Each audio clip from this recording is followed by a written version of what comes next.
Hello मेरे प्यारे मित्रों और मेरे प्यारे बच्चों। आज ज़रूरी जानकारी में बहुत ही अच्छा सा टॉपिक है मोटापा। और आप मोटापा को लेकर आप भी शायद परेशान होंगे और कई कंपनियों कई डॉक्टर्स के चक्कर लगा रहे होंगे, बहुत सारे प्रोडक्ट ले रहे होंगे जिससे कि मोटापा कम हो जाए। तो मैं बता दूं, अगर मोटापा कम करने का आपने कोई प्रोडक्ट लिया है तो उससे फ़ायदा तो होता है, लेकिन सिर्फ बेचने वाले को फ़ायदा होता है, खरीदने वाले को नहीं।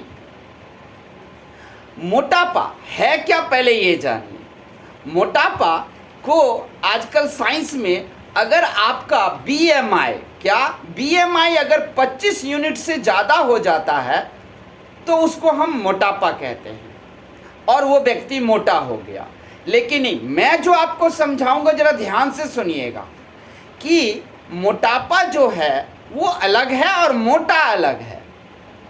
आप मोटा हो या मोटापा हो, आप मोटे के शिकार हो या मोटापा का शिकार हो, ये बताओ। आप मोटा का शिकार तो हो ही नहीं सकते।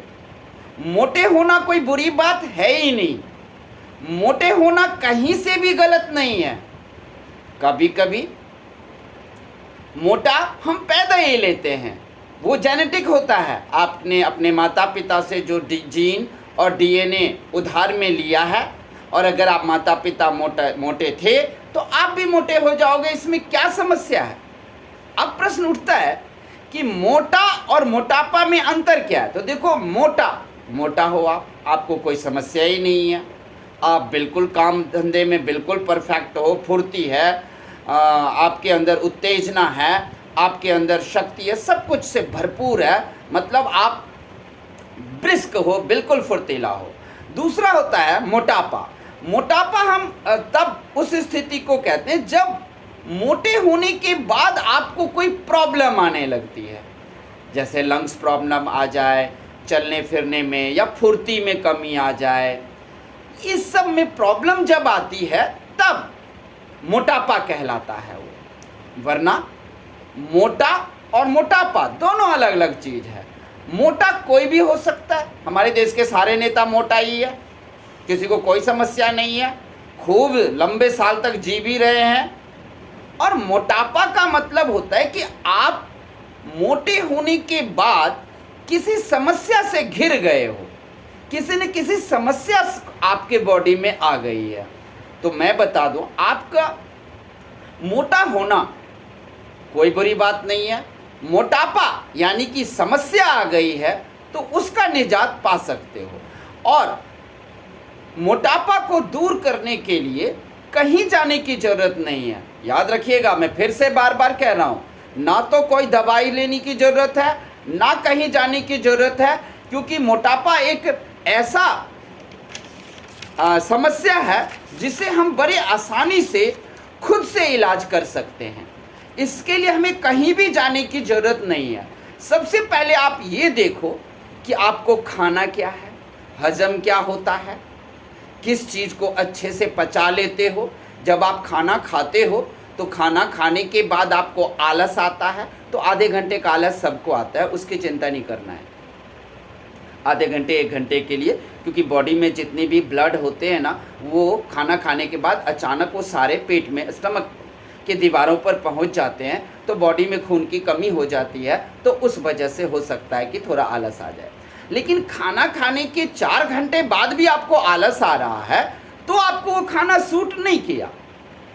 और याद रखना, खाने पीने से कोई मोटा या मोटापा नहीं हो जाता, खाने से कुछ भी नहीं होता। क्योंकि आप लोग जानते होंगे, एक हीरोइन है, कलाकार है, ऐश्वर्या राय, वो कहती है अगर खाने से कोई मोटा होता तो मैं हो जाती, क्योंकि सबसे ज़्यादा उसे मुगलई खाना पसंद है। मुगलई खाना समझते हो, बिल्कुल तेल से, ऑयल से, घी से चपर रहेगा, अब सब्जी के ऊपर भी ऑयल और घी तैरेगा, वो खाना खाती हैं वो। और वो मोटे, अभी भी आप देख लो, वो मोटे हुई ही नहीं है, ना होंगी। तो पहली बात तो किसी किसी के शरीर में ऐसा लीवर पाया जाता है जो बड़ी आसानी से फैट्स को, ऑयल को, घी को आसानी से तोड़ देता है। लेकिन बहुत सारे लोग इस दुनिया में देखोगे जो घी तेल खा के ना इतना बड़ा बड़ा पेट बना लिए हैं। भाई साहब, इतना बड़ा पेट आपको बनाने की जरूरत क्या थी? बताओ, इतने बड़े पेट होने से आप बड़े फुर्तीले हो गए हो, या उस पेट को लेकर के आप कोई बिजनेस करना चाहते हो? जी नहीं। पेट का ना होना आपकी सुंदरता को बढ़ाता है, लेकिन ये बात स्त्री पर फिट नहीं बैठता ना। अब बताओ, कोई स्त्री ने बच्चे को जन्म दिया है, अब बच्चे जन्म देने के बाद तो मोटे होंगे ही होंगे लोग, क्योंकि बच्चे को प्रकृति सेल डोनेट करती है, और फिर बच्चे से जो एक्स्ट्रा सेल बचता है वो बच्चा अपनी माँ को सेल डोनेट कर देता है, और फिर माँ भी मोटी हो जाती है। तो अगर आपने डिलीवरी हुआ है किसी भी स्त्री का, किसी भी महिला का बच्चा हुआ है, उसके बाद वो अगर मोटे हुए हैं तो उसमें क्या गलत है? फिर आप उसके लिए भी दवाइयाँ ढूंढनी शुरू कर दोगे, उसके लिए भी आप जगह जगह कंपनी में जाओगे, संस्थाओं में जाओगे कि भाई मेरे मोटापा को दूर कर दो। लेकिन कंपनी और प्रोडक्ट वाले अपनी कमाई कर लेते हैं और आपके बॉडी में 4 साइड इफेक्ट डाल देते हैं, और उस साइड इफेक्ट से आपको बीमारियां हो जाती है, और फिर जिंदगी आपकी बिल्कुल बकवास हो जाती है। इसलिए आप एक बात सोचो, अगर आपको पैसे की जरूरत नहीं है तो क्या आप कमाने जाते हो? नहीं ना। तो फिर तेल, घी, मक्खन इत्यादि की जरूरत आपके शरीर को अगर नहीं है तो आप सिर्फ जीभ के लालच बस उसे क्यों खाओगे? ये बताओ। कई लोगों को खाने का, स्वाद का बड़ा शौक होता है। तो अगर आप मोटे हो और आप देख रहे हो कि मैंने घी, मक्खन ये सब खूब खाया है, उसका परिणाम है, तो आप उसे छोड़ दो। आपको इलाज मिल गया, आपको किसी की प्रोडक्ट लेने की क्या जरूरत है? ये बताओ। किसी भी कंपनी को ज्वाइन करने की क्या जरूरत है? ये बताओ। आपने जो खाना खाया उससे आप खुद का इलाज कर सकते हो ना। आपने जो खाना खाया उसके बारे में आप खुद सोच सकते हो ना कि हम ये चीज़ें 6 महीने से खूब खा रहे थे, इसीलिए तो ये हालत हुई है और मोटे हो गए। तो आप उसको छोड़ दो तो फिर ठीक हो जाओगे। इसमें कंपनियां क्या करेगी? अब बात यह है कि आप परेशान क्यों हो कि मेरा मोटापा जल्दी कम हो। बहुत सारे इस दुनिया में युवक, युवतियां, महिला, पुरुष मोटापे से परेशान हैं क्योंकि उनको मोटापे में सेक्स प्रॉब्लम है। मैं खुले तौर पर कहूँगा सेक्स प्रॉब्लम, यानी कि उनका जो संभोग है उससे उनका रुचि हट जाता है मोटे लोगों से। लेकिन ये आपकी गलत सोच का नतीजा है। आप ये जानते हो कि सेक्स या संभोग किसी भी स्थिति में प्रकृति का नियम है, उसमें आपके टेस्ट से कुछ नहीं हो जाता कि कौन मोटे हैं, कौन पतले हैं, कौन क्या है। क्योंकि बहुत बड़े एक लेखक ने लिखा है कि कोई भी व्यक्ति घर कितना बड़ा भी बना ले, गेट तो उतना ही छोटा होता है, गेट तो नहीं बना लेता बहुत बड़ा। तो इन सारी बातों को अगर आप समझ जाओ तो मोटे होने के बाद जो आप सेक्स या संभोग को लेकर असुरक्षित महसूस करने लगे हो, इनसिक्योरिटी फील करने लगे हो, किसी महिला को लग रहा है कि अगर मैं मोटी हो गई हूं तो मेरे पति का मुझ में दिलचस्पी नहीं होगा, यह बिल्कुल गलत है। आप ये मत सोचो। अपने पति को आप सेक्सुअली प्यार देना ही सब कुछ नहीं होता। एक अच्छे शब्दों में बात करना, उनके पास बैठना, उनकी बातों को सुनना, उनके लिए अच्छा सा खाना बना देना, उनके लिए कपड़े बढ़िया से इस्त्री करना, ये सबसे बड़ा प्यार है। संभोग और सेक्स तो एक मात्र प्रकृति का नियम है जिसे हम और आप सिर्फ फॉलो करते हैं। वो हमारे लिए जरूरी नहीं है। जरूरी है हमारे आपसी प्रेम। जब हम एक साथ एक दूसरे पति पत्नी बैठते हैं और मीठी बातें, या कभी पति का पैर ही दबा दिया करो। माता लक्ष्मी भी विष्णु की दबाती हैं। तो यहां पर आप मोटे को लेकर सेक्सुअल असुरक्षित होने की जरूरत नहीं है। आपको दिमाग और ब्रेन बनाने की जरूरत है।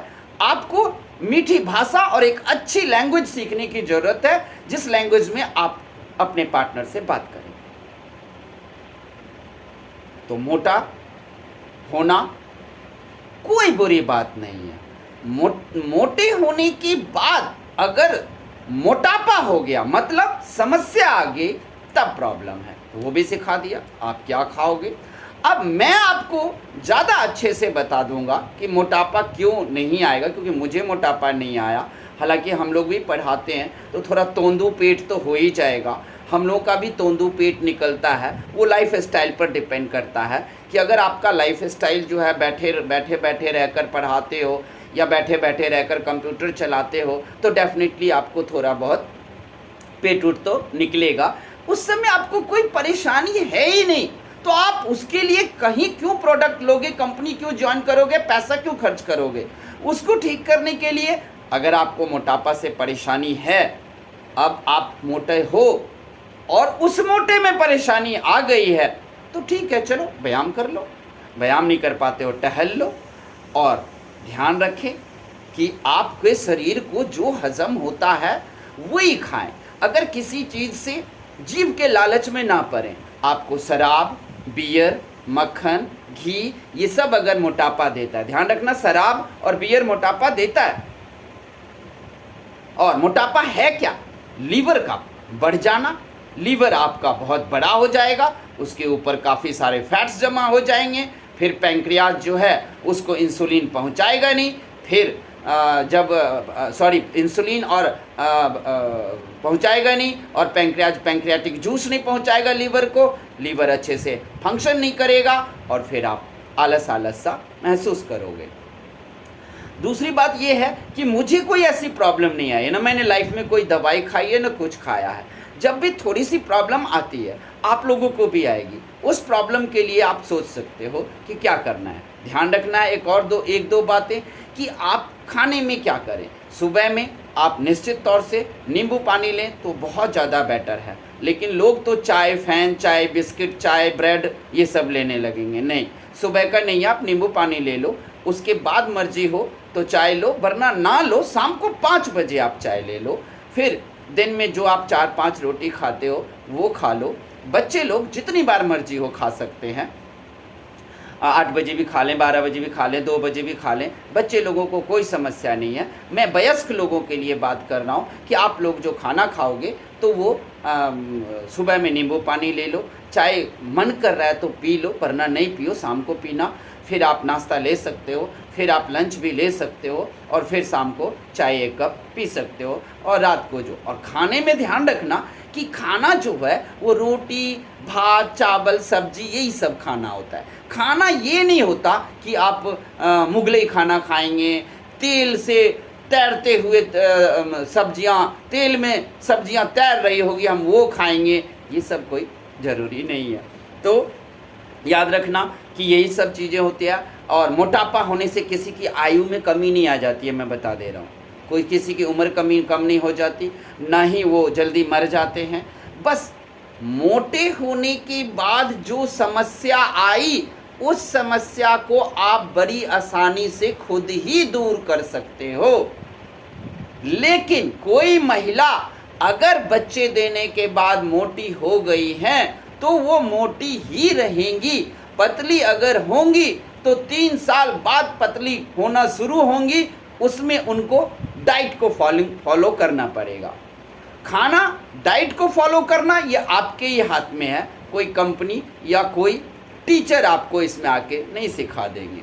हाँ, मोटापा होने के बाद प्रॉब्लम आई है, प्रॉब्लम को जल्दी दूर करना चाहते हो, थोड़ा सा बैठ के आप योगा भी कर सकते हो। योगा के लिए भी आपको टीचर लगाने की ज़रूरत नहीं है। जो प्राणायाम है, सूर्य प्रणाम है, अनुलोम विलोम है, ये सारी चीज़ आप अपने घर में बैठ कर के भी आधा घंटा कर सकते हो। इससे आपकी प्रॉब्लम, समस्या दूर हो जाएगी। ये ज़रूरी नहीं है कि आपका मोटापा दूर हो जाएगा या आप मोटा हो तो आप पतले हो जाओगे, ये सब नहीं ज़रूरी है। तो ठीक है, अगर मेरे इस बात को आप लोगों को पसंद आया हो तो आप कमेंट करना, नहीं भी पसंद आया हो तो भी कमेंट करना। और अगर लग रहा हो कि नहीं मैंने कुछ बातें नहीं बताई, तो वो चीज़ें आप हमको कहना हम उसको लिखेंगे और दूसरा पार्ट भी मैं इसका बना दूंगा। और मैं फिर से बोलना चाहता हूँ कि खाने पर आपको कंट्रोल रखना है। पैसे की ज़रूरत नहीं होती तो आप कमाने नहीं जाते हो, वैसे ही शरीर को इतना खाना खाने की ज़रूरत नहीं है तो आप उतना खाना मत खाओ। अगर जेनेटिक मोटा हो आप तो कोई प्रॉब्लम नहीं है, मोटे लोग भी आराम से पूरी ज़िंदगी बढ़िया से जी लेते हैं। ओके। और आपको ध्यान देना है कि अगर आपके शरीर में एनर्जी की इतनी ज़रूरत नहीं है और जो एनर्जी है उसका खपत होता ही नहीं है तो फिर और एनर्जी घी मक्खन खा खा के क्यों भरोगे। ध्यान रखना, लोग रोटी में घी या रोटी में ये मक्खन लगा के खाएंगे, मुझे ये पसंद नहीं है। और आप लोग भी सुन लो, रोटी रोटी होता है, उसके साथ सब्जी बढ़िया होना चाहिए। पालक या अन्य हरी सब्जियों पर ज़्यादा ध्यान दो। रोटी में जब भी घी और मक्खन लगता है तो रोटी का स्वाद ही ख़त्म हो जाता है, फिर घी और मक्खन का स्वाद आ रहा होता है। तो मैं प्रीफर करता हूँ कि हम ये सब चीज़ें ना खाएं। तो मित्रों, बस मैं यही कहूँगा अंत में, खूब खाओ, मोटे हो जाओ। और अगर मोटे होने के बाद परेशानी होती है, मोटापा हो गया, ओबेसिटी, तो फिर मोटापा को खुद से इलाज कर लो, खुद से दूर कर लो और खूब खुश रहो, आनंद रहो, स्वस्थ रहो। कोई भी गड़बड़ी हो तो कमेंट करना।